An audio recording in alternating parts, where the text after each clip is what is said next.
Hey guys, Jim Bounds at Motorhome Rehab Ranch. This video today is going to try to kill two birds with one stone. First, I want to talk about custom instrument panels, the panels that they produce, and a little bit more in depth about that, how to get one. And then number two, uh, we're getting ready to go put in anywhere from 2 to 4 Mac dashes on the road in Utah, possibly other places. And you guys are going to follow us on that. It will be Wyoming or bust. The folks that I'm going to go see, there are some tools and some materials, parts and crimps and things that I want each one of those guys that we're going to do a dash with to look at. Get a pen and paper on this part of the video. All right. So the first thing, let's talk about a Mac dash, because there's been a lot of stuff on social media. We've put in some. We're getting ready to do some more. So what's the deal with the Mac dash? Come on in and sit down. We got the set ready.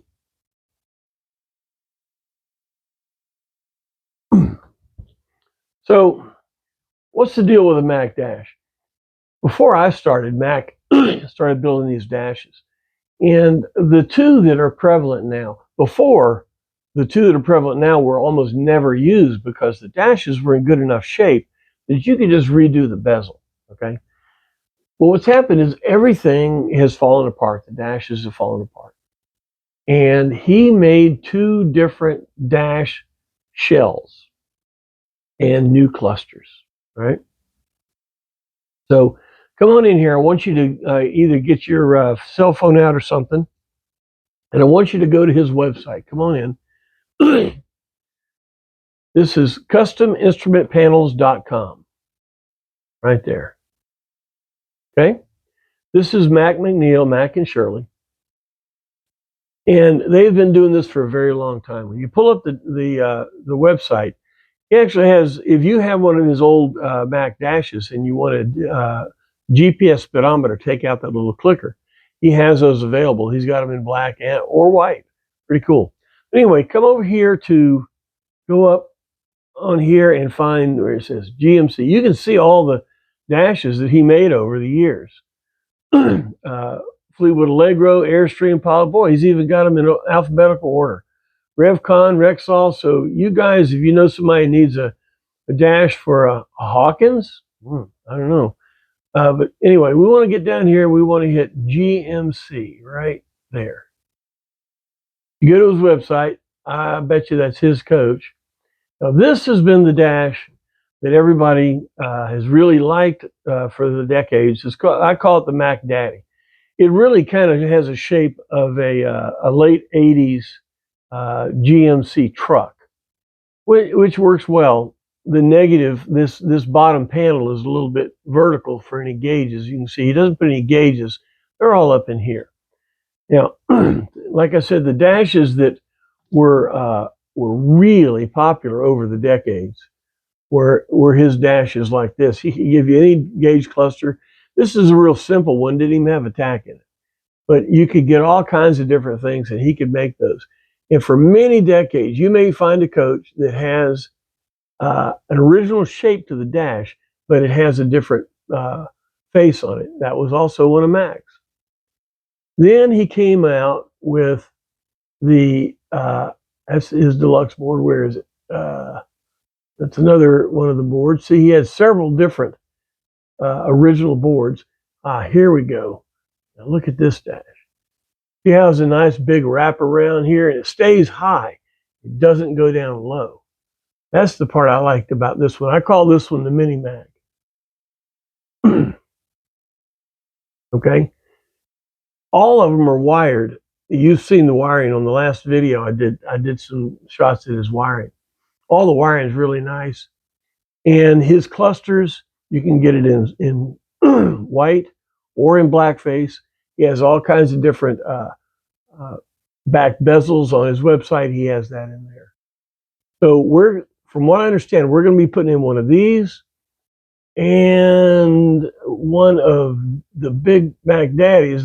We're going to do one of these in the At Your Leisure coach, and then possibly two more of these. We'll have to see. So come on back and let's talk some more. Yeah, the Road Force 1 is going to get this one. That's the one for at your leisure. So come on back. Let's talk some more. Mac has been doing this for a lot of years, and I hope he keeps doing this. I hope somebody else picks up where he left off. A lot of you guys are talking about, well, I'll do my own dash. That's cool. Love it. It's a great thing. But if you don't have all the abilities and all that stuff to do it, the dash that Mac makes is a pretty viable option, right? All right, so that's the first part of this video. The second part of the video, for you guys that we're going to be doing work with your coach. Now, I could bring all my tools out, but when I go home, I'm going to be on the airplane. And trust me, they don't like something like a crimper. Right? I can't go back home with this. Or if you want to pay me $50 for, baggage or something. So all you guys that we're going to do work, I want you to get a pen and piece of paper. I want you to write down some of these things because I want you to get them out there. It's not expensive. You need it anyway. And if you have it, well, that's good, right? First thing you need, tools, first of all. This is a Klein crimper, right? Klein crimp. Some of them have two, small and large. This is a single crimp with a smash type right here. Nice thing about a Klein crimp tool like this, you can also strip wires. It is a great thing to crimps with. We'll talk about this in a minute. They make one at Harbor Freight. It's okay. You can use it. Doesn't cut strip wires for beans. It's a little big. Okay. Now those are about $20 or something like that. I found this at Harbor Freight. This is kind of cool. It is a crimp tool. It really bites down. So if you're kind of iffy about using a crimp tool, we're going to use one of these in just a minute. We're going to talk about this. Okay. As far as strippers go, this is the kind of stripper that we use in AutoSound. It's real fast, it's small, it's cheap. When they get all bent up, you can throw them away. But you can adjust the size and strip wires. Nice thing to have. I would like you guys to have some sort of a crimper. This is what I'm used to. Okay? And you'll love having it. The stripper, you have something like this. I have another kind of stripper. It's more of a multi-tool, which works pretty good. Okay, they've got different sizes to strip here. These aren't too bad. So either one of these two and either one of the crimpers. All right. Now, what are we going to crimp?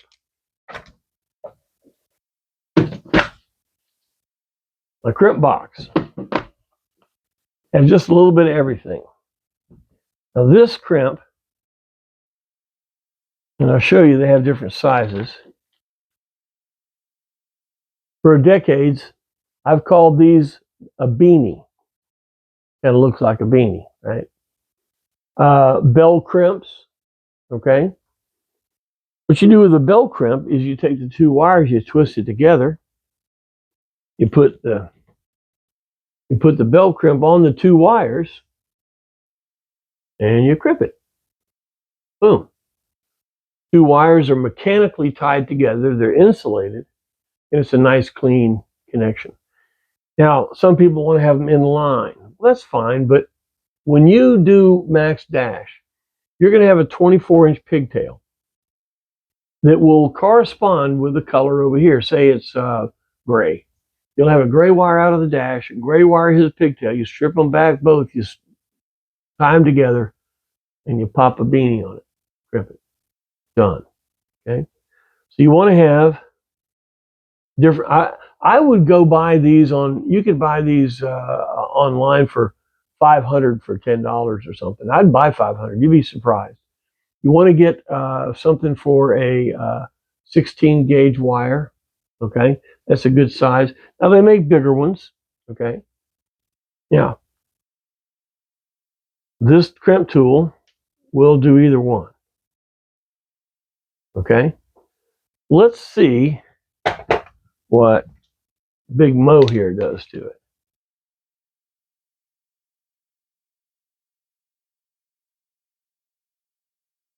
Let's see.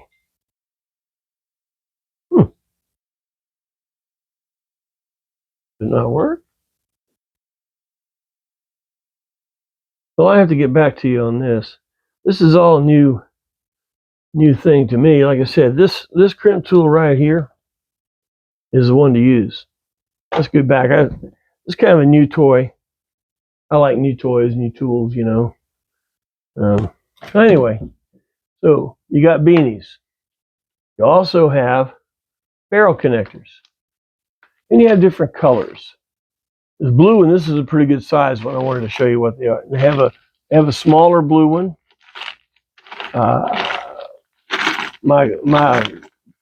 Here's a yellow. That's for 8 gauge. These are nice for inline. You strip the 2 wires back, you put it in there, and you crimp here for 1 wire and here for the other wire. Okay. You want to have a collection of these. You can have the big blue ones, you have yellow ones, you'll have a smaller blue one right there, the smaller blue one. No good selection to be good without a red one. But I tell you what, I never use the red ones very much because 9 times out of 10, the blue's going to get you done. And if you got a larger wire, the yellows will do it. And then they have a red. You can see the size of the. This is on a crimp. They have a red. Okay, you use some of the reds. Most of the things you're going to use are going to be the blue and the yellow. But I would get a good selection of those. All right. Now, along with that, when you buy these selections, get one that's. Some of those are just the cheapest bargain basement crimp connectors that you could possibly get. All right. You need to have some yellows with eyelets, large eyelets, small eyelets, some reds with small and large eyelets, and of course the blues. I know this may be boring to some of you guys, but if you've never dealt with electrical crimping or wiring, this stuff is really important. You just don't put the wire through and put tape on it, okay? Just don't want to do that. This is called a spade connector. This is the male spade. This is a female spade. You might find single connections like this needed because you want to be able to take this out and completely remove it and take it out. So if you put in an extra wire or something that's not in max line, run it along with this harness and put in a single connector so it can be disconnected, and you'll still be able to pull it out. If you have half of them that can be disconnected on the Molex, and the other half are wired all over the place, it's going to make it difficult to service. So keep your wires neat, run it right along where max connectors will go, and put connectors for additional wires that you put in, because there will be some. You know, there will be, right?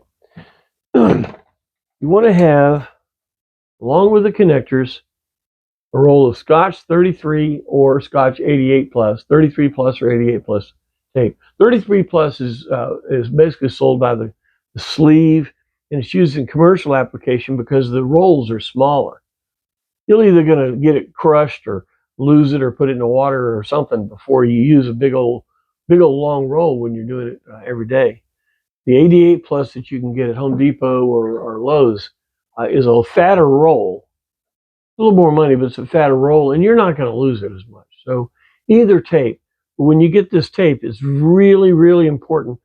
If you have any UL tape in your box, I put this in other videos, throw it away.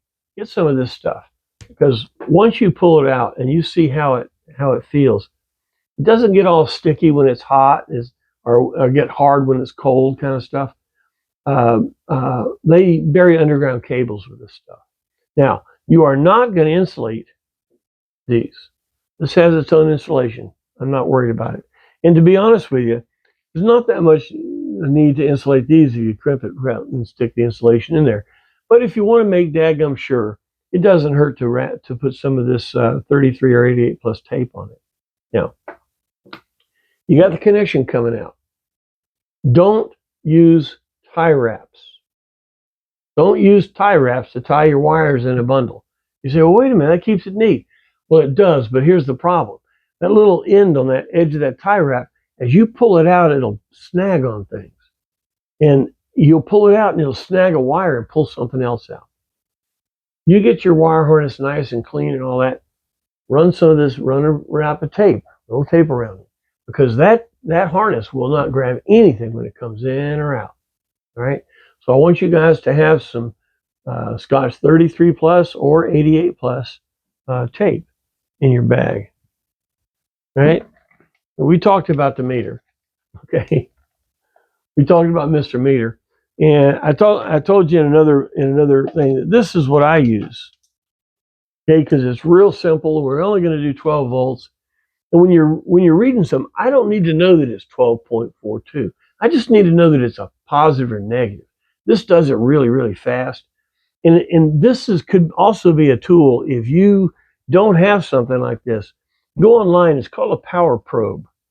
www.powerprobe.com. Check it out. You may want to buy one of these because I can really use this. Okay, when you come, I can really use one of these babies. All right. If you just have a meter, that's fine too. But I may have to have you hold the ground or have me get a alligator clip. Now, this is something else you need to have. A nice jumper wire. You need this in your coach. There's so many things you can do. And I made it purple on purpose because purple doesn't normally fit. So what's that purple wire over there? Well, it's got jumpers on it. Okay. You need to have a jumper wire because you may want to check something real quick to be sure that's the right thing. Jumper wire along with the meter will make our job so much easier. Okay, of course, you need to have the normal stuff like a decent pair of pliers. One of these convertible screwdrivers works real well for me. If we have to do something on a like a stubby, what you can do is you can pull out one of the fittings and you got a stubby. Okay, so these work out real well for me. I like them. So if you have one of them, they're cheap. Harbor Freight, I think they even gave them away for a while. So, see what you can find there.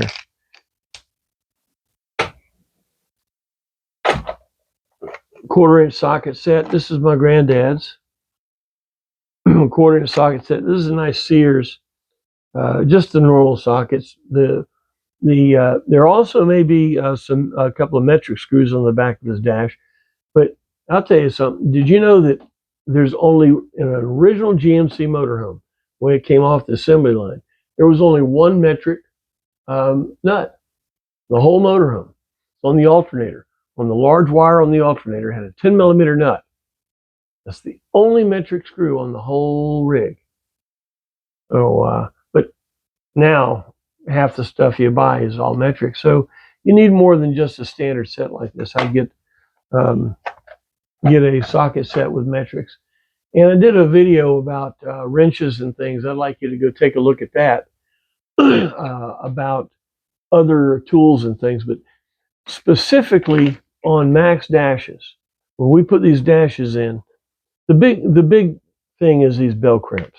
All right. If you don't have the right crimps and connectors to do the job you're going to do, you really shouldn't do it because it's just going to be a rig job. Rig jobs are waiting to break. There's no reason to do it if you don't do that. All right. So look, follow us on the Wyoming or Bust series. We'll be doing some dashes, and you've thought about doing this, watch that. If you've already got one, well, hang loose. We're going to be getting there, and get these crimps and tools and things so you're ready for us, so we can do it all together online. Thank you for your time. If you have any other questions or anything like that, of course, you know to call me. I've told you so many times, and as always, I tell you to click like and subscribe. And look, guys, give me some comments. I kind of feel alone over here. I'm just doing all this stuff, and I'll get maybe 3 or 4 or 5 comments. Great, I appreciate it. But man, there's a lot of you guys out there. Are you listening? Are you listening? All right. Well, again, Thanks for your time. Keep watching in this series on Mac dashes and on the series about why I'm in or bust. See you later.